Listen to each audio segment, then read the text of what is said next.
Hey everyone, so this is like a new kind of thing I'm doing. I'm gonna read books on this channel, and the first book I'm going to start with is Looking for Alaska by John Green, 'cause this is my all-time favourite book. And yeah, I'm just gonna get started. So this is part 1. Before. 136 days before. The week before I left my family in Florida and the rest of my minor life to go to boarding school in Alabama, my mother insisted on throwing me a going-away party. To say that I had low expectations would be to underestimate the matter dramatically.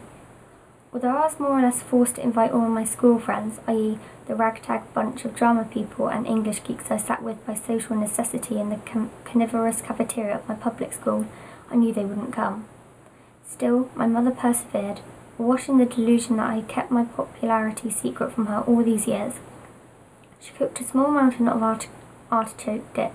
She festooned our living room in green and yellow streamers, the colours of my new school. She bought 2 dozen champagne poppers and placed them around the edge of our coffee table. And when that final Friday came, when my packing was mostly done, she sat with my dad and me on the living room couch at 4:56 p.m. and patiently awaited the arrival of the goodbye to Miles cavalry. Said cavalry consisted of exactly 2 people: Mary Lawson, a tiny blonde with rectangular glasses, and a chunky, to put it charitably, boyfriend, Will. "Hey Miles," Marie said as she sat down. "Hey," I said. "How was your summer?" Will asked. "Okay, yours?" "Good, we did Jesus Christ Superstar. I helped with the sets. Marie did the lights," said Will. "That's cool," I nodded, knowingly, and that about exhausted our conversational topics. I might have asked a question about Jesus Christ Superstar, except 1. I didn't know what it was, and 2. I didn't care to learn, and 3. I never really excelled at small talk. My mum, however, can small talk for hours, and so she extended the awkwardness by asking him about their rehearsal schedule and how the show had gone and whether it was a success. "It was," Marie said. A lot of people came, I guess." Marie was the sort of person to guess a lot. "Finally," Will said. "Well, we just dropped off to say goodbye. I've got to get Maria home by 6. Have fun at boarding school, Miles." "Thanks," I answered, relieved. The only thing worse than having a party that no one attends is having a party attended by only 2 vastly, deeply uninteresting people. They left, and so I sat with my parents and stared at the blank TV and wanted it to turn on, but I knew I shouldn't. I could feel them both looking at me, waiting for me to burst into tears or something, as if I had known all along that I would go precisely like this. But I had known. I could feel their pity as they scooped artichoke dip with chips, intended for my imaginary friends, but they needed pity more than I did. I wasn't disappointed. My expectations had been met. "Is this why you want to leave, Miles?" Mum asked. I mulled over it for a moment, careful not to look at her. No," I said. "Well, why then?" she asked. This was not the first time she had posed the question. Mum was not particularly keen on letting me go to boarding school and had made no secret of it. "Because of me?" my dad asked.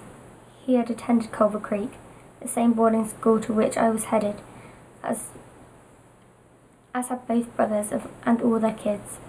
I think he liked the idea of me following in his footsteps.